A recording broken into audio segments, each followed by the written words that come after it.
El control de la vejiga prácticamente, veamos que se da por el sistema nervioso autónomo. Entonces, es involuntario. El sistema nervioso autónomo se divide en simpático y parasimpático.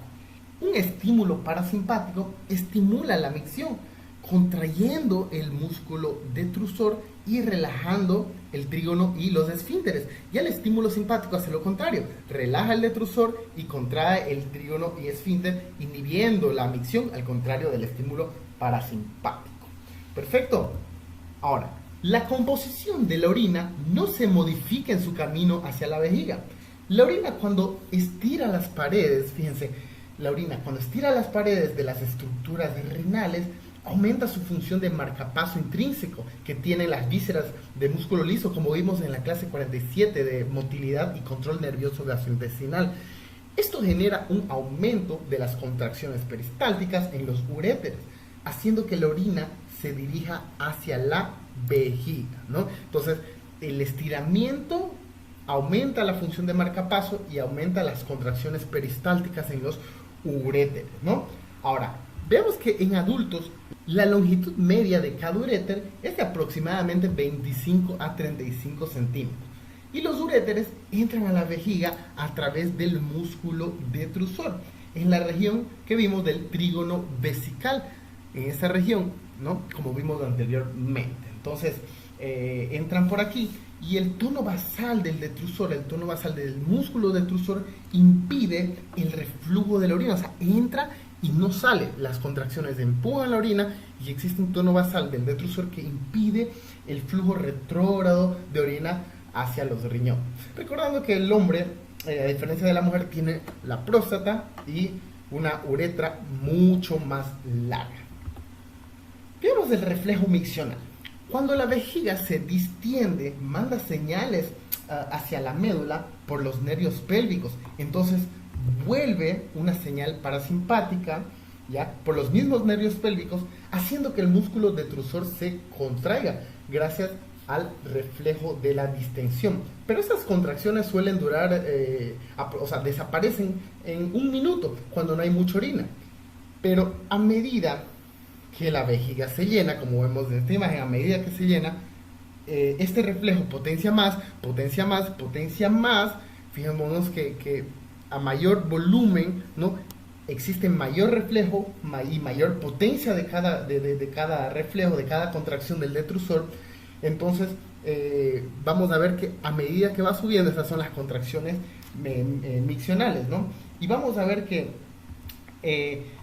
decimos entonces que el reflejo miccional es autorregenerativo, o sea, que la contracción inicial de la vejiga activa los receptores de distensión, ¿ya?, que causa un incremento mayor en los impulsos sensitivos, lo que aumenta más la contracción refleja de la vejiga, y así sucesivamente, y va yendo y va creciendo. Ahora, después de segundos a más de un minuto, este reflejo autorregenerativo, o sea, del reflejo miccional, cesa, desaparece y la vejiga se relaja. Y el ciclo se repite hasta que la vejiga alcanza un alto grado de contracción, ¿ya? Entonces, el reflejo miccional es un reflejo que comprende un ciclo completo. ¿Cuál es ese ciclo? Fíjense, primero hay un aumento rápido y progresivo de la presión, después hay un aumento mantenido de esa presión y por último el retorno de la presión al tono basal de la vejiga. Entonces, una vez que este reflejo miccional se hace fuerte, como vemos cada vez se hace más fuerte en cada ciclo, una vez que hace fuerte, este ciclo provoca otro reflejo que pasa a través de los nervios pudendos, desde los centros superiores, e inhiben el esfínter externo, o sea, un reflejo que va a inhibir al esfínter externo. Recordemos que este esfínter externo es voluntario, pero este reflejo lo va a inhibir. Ahora, ¿qué pasa? Si la inhibición del esfínter externo por este reflejo es más potente que la constricción voluntaria del esfínter externo, se produce la micción, ya que nosotros tenemos voluntad de contraer este esfínter externo, pero si esta inhibición es más potente, estoy hablando de casos de que haya mucha distensión, mucha orina en la vejiga, se produce la micción.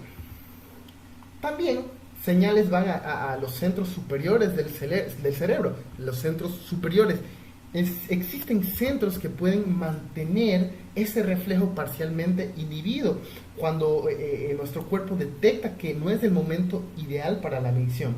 Y recordemos que también podemos voluntariamente contraer el esfínter externo. Recordando que cuando la micción es más potente que la constricción voluntaria, el esfínter se relaja. Entonces, cuando es más potente, el esfínter se relaja, el esfínter externo, como vimos anteriormente. Como vimos, este es un caso de gran llenado. La micción voluntaria. Ahora, la micción voluntaria es esa, cuando ya la vejiga está llena, ya tenemos el control, todavía el reflejo de inhibición del esfínter no es mayor, pero nosotros deseamos miccionar, entonces una micción voluntaria. ¿Cómo inicia? La micción voluntaria se inicia cuando la persona contrae los músculos abdominales. ¿Qué pasa? Cuando una persona contrae los músculos abdominales, aumenta la presión de la vejiga y estira su pared, haciendo que el reflejo miccional potencialice la contracción del detrusor, a la vez que la persona, obviamente, también es capaz de relajar, de inhibir voluntariamente el esfínter externo. Entonces se produce la micción. Se vacía la vejiga dejando raramente más de 5 a 10 ml en la vejiga de forma residual. De bibliografía, utiliza el Tratado de Fisiología Guyton Hall, edición número 13. Muchas gracias, te mando un abrazo.